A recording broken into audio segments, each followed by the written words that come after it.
Coming up, Loyola basketball is back, and the Texas Rangers are the 2023 World Series champions. And we recap an incredible weekend for Loyola athletics. I'm Vanessa Hoxha. And I'm Chloe Morrissey. All this and so much more. Rambler Sports Locker begins right now.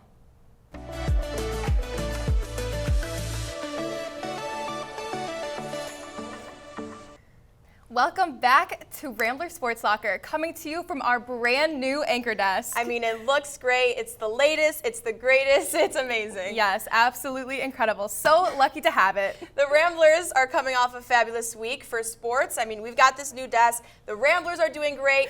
It's a good week to be a Loyola student. Here to catch you up on all of the great games that you may have missed is Amelia Villhauer with the Rambler Rundown. What a week of wins for our Loyola Ramblers. Let's get right into all the success the past couple days have brought. The men and women's cross-country teams won the A10 championship this weekend for the second consecutive year, while graduate Chris Devaney repeated as men's individual champion. This is the first time in 16 years that an A10 school has won back-to-back championships and an individual champion has repeated. Devaney also has a title time of 23 minutes and 48 seconds. The third fastest time by an A10 male runner in conference history. Way to go, Blurs. The women's volleyball team continued their win streak and defeated Duquesne twice in a row with a score of 3-0 last Friday, then a score of 3-2 on Saturday. The men's soccer team is gearing up for their A10 tournament games, and it looks like they're in great shape after their 1-0 win against Fordham on Saturday.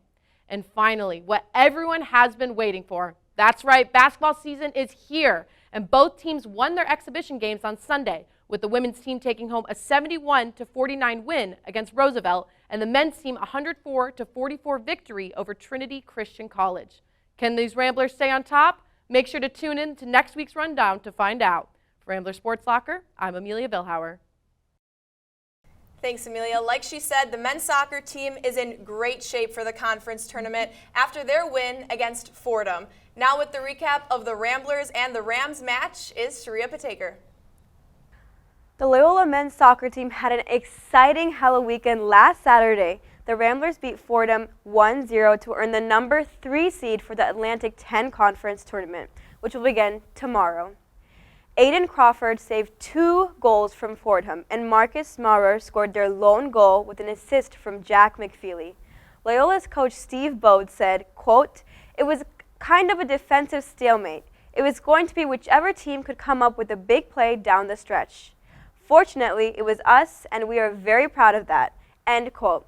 The Ramblers ended their regular season undefeated on the road. They will come into A10 with 15 conference points. The coming match will be against the 6th seed Dayton Flyers. Last time Loyola played the Flyers, the game ended in a 3-3 draw. Let's hope Saturday's match will end up better. For Rambler Sports Locker, this is Shreeya Pattekar. Such an exciting time for Ramblers fans. Thanks, Shreeya. And an even more exciting time if you're a fan of the Texas Rangers. Here's RSL's Sarah Mahaney to break down their history-making World Series win. After an exciting 5-game World Series, the Texas Rangers beat the Arizona Diamondbacks 4-1, capturing their first ever World Series win in 63 years of franchise history. Let's take a look back at how this year's Fall Classic went. The series got off to a thrilling start thanks to Rangers' Adolis Garcia's walk-off home run in the 11th inning of Game 1, ending with a final score of 6-5. The Diamondbacks dominated in Game 2, beating the Rangers 9-1 on Texas turf. Arizona pitcher Merrill Kelly threw 7 innings and only allowed 1 run. Coming off a tough loss, the Rangers made their comeback on Monday, winning Game 3, 3-1. The Rangers won Game 4 by a final score of 11-7, but not without a fight from the Diamondbacks. The Rangers started off strong, scoring 5 runs in both the second and third innings. The Diamondbacks nearly caught up in the 8th, thanks to a 3-run homer. However, their comeback ultimately fell short. The Rangers finished it off Wednesday night in Game 5. The game began with a 6-inning stalemate, and the Rangers finally scored in the 7th and finished the 9th inning with another 4 runs. Rangers' Corey Seager was named the World Series MVP for the 2nd time in his career, also making him the 4th player in history to do so. For Rambler Sports Locker, I'm Sarah Mahaney. What an exciting, well-deserved win for the Rangers. I personally was rooting for Texas, so I'm glad that they could pull this one off. Thanks, Sarah. Switching gears a bit, basketball season is back. Over the weekend, the Blurs brought that basketball energy back to Gentile Arena, and Abbey Sileo has the story. I'm here in Gentile Arena where the Loyola Ramblers just defeated the Trinity Christian College Trolls in their exhibition game 104-44. We have your highlights. The Ramblers came in hot against the NAIA team from Chicago suburb Palos Heights. Senior forward Philip Alston led the offensive charge in the first half, scoring 15 points during his 12 minutes of play. Trinity's Danny Staskunis led his team with 9 points, but the Trolls could not keep up, ending the half with just a 27.8 scoring percentage. The Ramblers came out with a 56-25 lead after the first half. The second half continued the breakneck momentum set in the first. The Ramblers went on a 14-1 scoring run in the final 5 minutes to put the nail in the coffin, winning 104-44. All but one player on Loyola's roster scored at least 2 points. Loyola's newcomers had moments to shine throughout the game. Graduate forward Patrick Mwamba ended the game second in scoring behind Alston with 13 points. Right behind him are freshman center Miles Rubin with 11 points and graduate guard Greg Dolan with 10 points. Graduate forward Dame Adelikin made an impact in the paint, leading the team with 8 rebounds. Next, the Ramblers will travel to Chicago's Wintrust Arena to take on the Florida Atlantic Owls at the Barstool Invitational. Their first game of the regular season will start on Wednesday, November 8th at 6 p.m. For Rambler Sports Locker, I'm Abbey Sileo. Thanks, Abby. What an exciting win for the Blurs. The men's team has something special to it this season, but I'll get into that a bit later in the episode, so stay tuned for that. But for now, here's Natalie King with a recap of the women's exhibition match. The Loyola women's basketball team dominated in Sunday's exhibition game against Roosevelt University with a 71-49 win. After ending last season with a 6-24 record, head coach Allison Guth is determined to rebuild, saying, quote, "We were going into this game focused on how our identity was going to be defined this year," end quote. The Ramblers defined themselves as winners right from the start with a 3-pointer by graduate student Allie Berg on their first possession.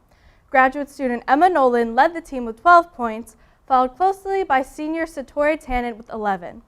Sophomore Kira Chivers and graduate student Sam Galanopoulos also contributed to the lead with 10 and 9 points respectively. As for the regular season, the Ramblers are ready for it with an Eras Tour themed season opener on Monday. They will host UIC at 6 p.m. in Gentile Arena. For Rambler Sports Locker, I'm Natalie King. Already defining themselves as winners. I couldn't have said it better myself. Thanks, Natalie. The women's team is off to a great start. Monday's season opener against their crosstown rival, and there's Ramblers merch up for grabs. It just doesn't get much better than that. It really doesn't. I mean, I would say something about, make a Taylor Swift reference, but I think we overused that on one of the other episodes, so I'm just going to leave it at that. But it is super fun and exciting. Speaking of fun, super fun. Thank goodness George Gustafson is here to tell us all about a fun sport that you probably haven't heard of. Hello everyone, I'm George Gustafson, which of course means Fun Sport Friday is back. Today we are talking goalball. Goalball is a 3-on-3 sport that consists of throwing a kickball past your opponents and into their goal. But here's the catch. All athletes must be blindfolded, and the ball is tracked by little bells inside of it. Play goes on for 2 12-minute halves, and in case of a tie, the game moves on to overtime and then on to a shootout. The game was in fact initially designed to be rehabilitating for the visually impaired and was later added to the Paralympics in 1976. The International Blind Sports Federation, or IBSA, just held the Goalball World Games in Birmingham this past summer, where Team USA fell short against Team Japan 5-1 in the quarterfinals. For Rambler Sports Locker, I'm George Gustafson. And now, let's swing it back to the desk. goalball. I mean, how exciting and fun. I mean, can we just talk about this for a second? How much skill do you think it takes to execute this properly? More skill probably than I can offer for the sport, but I mean, you know what? I think we should give it a try. I think we would be really good. I think we would be incredible. Thanks, George. Like I discussed earlier, the Loyola men's basketball team has got something special to it this year.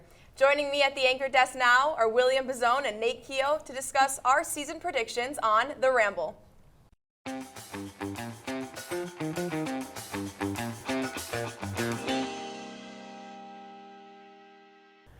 Guys, I gotta say, I'm loving the new desk. I'm loving the lights. It's making me look great. I'm feeling great. I hope you guys are feeling great at home or wherever you're watching. Welcome into the Rambler. I'm your host, as always, William Bazzone. Vanessa, thank you for joining me from the anchor desk, of course, and from the back, my boss himself, Mr. Nate Keough. Guys, this week, it's getting exciting. I'm on the edge of my seat. The Loyola Ramblers men's basketball season starts next Wednesday, and there are some tough expectations, a big hill to climb, a chip on the shoulder, if you will. At the A10 Media Day a couple weeks ago, the Ramblers were projected by a lot of the writers to finish in 8th place. Middle of the pack, not higher or lower. This comes down from 4th place last year. So I'm asking you guys today, where do the Ramblers sit? Did they get better? Did they get worse? What's going on? Who are the X Factor players? Vanessa, we'll start with you. Where do you see the Blues finishing this year? I think 8 is a reasonable place. Maybe even higher. I think the Ramblers are going to have an amazing year this year. I mean, we'll start with, let's control the controllables here. Let's focus on our team right now. Sure. 7 new players, and not just any players, powerful players. I mean, just some notable ones: Desmond Watson, Greg Dolan, transfers from Davidson and Cornell. Yep. Powerful players. I mean, at Davidson, he shot 40% from the field, a little over 9 points a game, finishing, I think, 3rd or 4th on the team. So a powerful player, plays about 29 minutes a game. Not too bad. Greg Dolan, a notable one at that. Captain of the Cornell team for the last 2 years. Leading his team with 13.3 points on average and assists. I mean, I think that this is a powerful move for the Ramblers. Not only that, we have Caleb Reese, we have Patrick Mwamba, a bunch of other players that I think are going to add a lot of value to the team. In addition, Coach Drew Valentine, he said at the A10 conference last year, he said he's not a losing coach. He doesn't know how to do it. It's just not in his vocabulary. He said it. He said it himself. Yikes. And I think with that, it comes with energy and determination, not only for him, but to make his team the best it can be. And it's funny because he also mentioned in the press conference, he said he was going to get his team, they went 10-21, right? Only overall. 4 conference wins. Can't forget about that. He said he was going to get him a shirt that said 21, can you do something for me? Or something like that to remind the team that this is never going to happen again. And honestly, I have hope in that. So I think they're going to finish and do really well this year. So you think it's higher than 8th place? At the very least. At the very least, higher. If not, 8 is a great place to finish. But I'm seeing them a bit higher. All right. What spot specifically, though? If you could put a number on it, right now. Right now, let's go 5th. All right. We'll go top 5. Nate. Top 5. Rumor has it you're not as big of a fan. I got to go with the experts on this one, Baz. I think 8th place is extremely reasonable for the Ramblers. They really struggled last year, especially on the boards. That was one of the worst rebounding teams. Far and away their biggest struggle. What about turnovers? So what about rebounds, fouls? Turnovers, everything. But if you can't rebound the ball, you can't win games. And I feel like that hasn't really been addressed with their new additions. The one exception, however, is Miles Rubin, 4-star recruit coming in, highest recruit in school history. I am really excited to watch Miles play this year and for years to come. He's 6'10". He's really going to help us on the boards. That being said, how much is one guy going to help us on the boards? It can certainly help, but I just think the rebounding struggles are there. And my other thing, this team is still very young. I was just thinking today of kind of which players, this is Drew's only 3rd year, which players he's brought in himself, and pretty much this whole team is his, which is a good thing, but also that means our team is very young. We have a lot of transfers in their 1st and 2nd year on the team. Besides Braden Norris, no one's been here for more than 2 years. And so Tom Welch. Don't forget Tom. I forgot about Tom Welch. Oh my gosh. Never forget about Tommy Tom Welch. Touchdown. I will never forget Tom Welch's dunk against Bradley in the first game, that final Missouri Valley Conference tournament game. Yes, or how about last year in the opener against FDU? Yep. Oh yeah. I'm excited. I'm excited. And I think they'll do very well in the out-of-conference schedule. They have a couple tough games in there, but overall, the out-of-conference schedule is going to be a little more relaxed than last year. And I think that'll help them. They're definitely getting more than 4 wins. They had a lot of close games last year, and I think just that little increase in rebounds is going to make the difference when it comes to conference play. But I still struggle to see where they'll make a huge leap. I think 8th is pretty fair, maybe even 9th or 10th. See, I don't know about that. If I had to put a number on this, I'm thinking in the top 5. Vanessa, you had them on the cusp. Yeah. I'm thinking maybe top 3. This might be a little risky, But I think now that they've got the speed under them, they know how to play. They don't have to foul as much. They're not going to be under a lot of pressure. Everybody's kind of at least here, and they've been in those situations, so they know how to play.